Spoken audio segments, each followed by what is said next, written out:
प्रश्न वाले 3.3 का तीसरा और चौथा सवाल करेंगे। पहले करेंगे तीसरा सवाल। यहाँ पे 3 प्रश्न दिए हुए हैं कि क्या एक चतुर्भुज ए बी सी डी समांतर चतुर्भुज हो सकता है।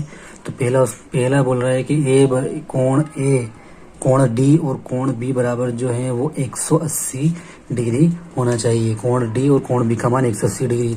तो हम यहाँ पर एक समांतर चतुर्भुज जो है काल्पनिक रूप से बना लेते हैं। जैसे कि माना है कि वो चतुर्भुज इस प्रकार बनता है। नाम लिख देते हैं ए बी सी और डी, जिसमें कोण डी जो है वो दे रखा है कि ये 180 डिग्री है और कोण बी, ये जो कोण बी है यानी कि कोण यहाँ वाला और ये वाला दोनों का जोड़ जो है वो 180 डिग्री हो, यानी कि कोण बी और कोण डी जो है वो 180 डिग्री के होने चाहिए।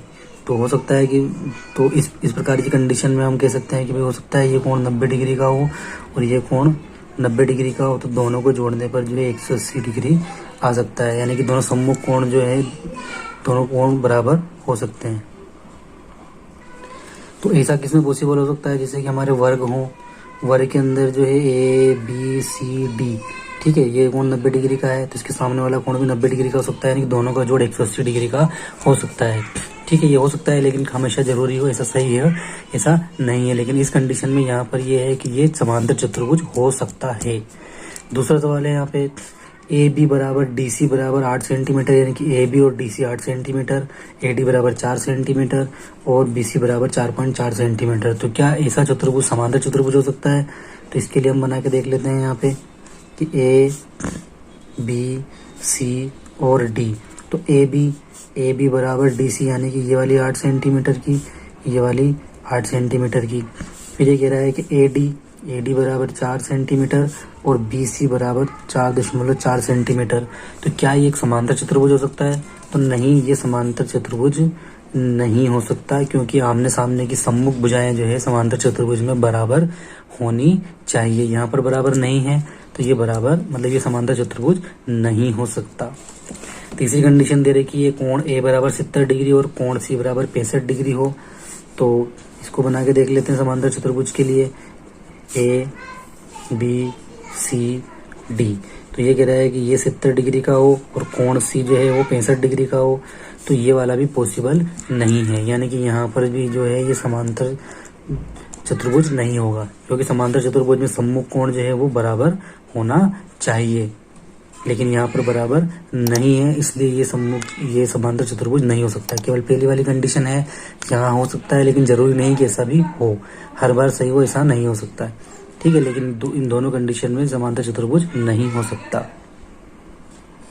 प्रश्न नंबर 4 कह रहा है कि भाई एक कच्ची आकृति खींचिए जो समानांतर चतुर्भुज नहीं हो। क्या नहीं हो, समानांतर चतुर्भुज नहीं हो, लेकिन फिर भी उसके सम्मुख कोण जो है आपस में वो बराबर हो। तो समांतर चतुर्भुज का मतलब होता है कि जिसकी सम्मुख भुजाएं जो हैं वो बराबर हों। ठीक है, तो ऐसा चतुर्भुज जो होता है वो समानांतर चतुर्भुज कहलाता है। तो उसके अंदर जैसे समानांतर चतुर्भुज किसी प्रकार बना दें तो उसकी जो आमने सामने की भुजाएं हैं, ये वाली भुजा और ये वाली भुजा जो है वो आपस में बराबर होना चाहिए। तो ऐसा चतुर्भुज समानांतर चतुर्भुज कहलाता है। और इसके जो सम्मुख कोण होते हैं वो ये वाला कोण और ये वाला कोण, ये वाला कोण और ये वाला कोण आपस में बराबर होते हैं। यहाँ सवाल में कहा गया है कि भाई एक सी आकृति खींचिए जो समांतर चतुर्भुज तो नहीं हो, लेकिन जिसके सम्मुख कोण बराबर हों। तो इस प्रकार का कोण जो है हमको कैसे मिल सकता है। तो अगर हम पतंग की आकृति को सोचें तो पतंग की आकृति जो है वो कुछ इस प्रकार से होती है। पतंग की आकृति पे जो उसकी ये वाली भुजा और ये वाली भुजा बराबर होती है, ये वाली भुजा और ये वाली भुजा बराबर होती है। ठीक है, और इसके जो सम्मुख कोण होते हैं ये सम्मुख कोण भी आपस में बराबर होते हैं।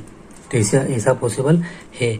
अब यहाँ देखिए ये समांतर चतुर्भुज नहीं है। समांतर चतुर्भुज में क्या होता है, सम्मुख भुजाएं, यानी कि इसके सम्मुख ये भुजा बराबर होनी चाहिए, लेकिन ये बराबर नहीं है। इसके सम्मुख कोण ये भुजा है तो बराबर होनी चाहिए, लेकिन ये बराबर नहीं है। तो इस प्रकार का एक जो है चतुर्भुज हो सकता है, जिसको हम कह सकते हैं कि ये पतंग है। ये समांतर चतुर्भुज नहीं है, लेकिन इसके आमने सामने के सम्मुख कोण जो है वो बराबर है।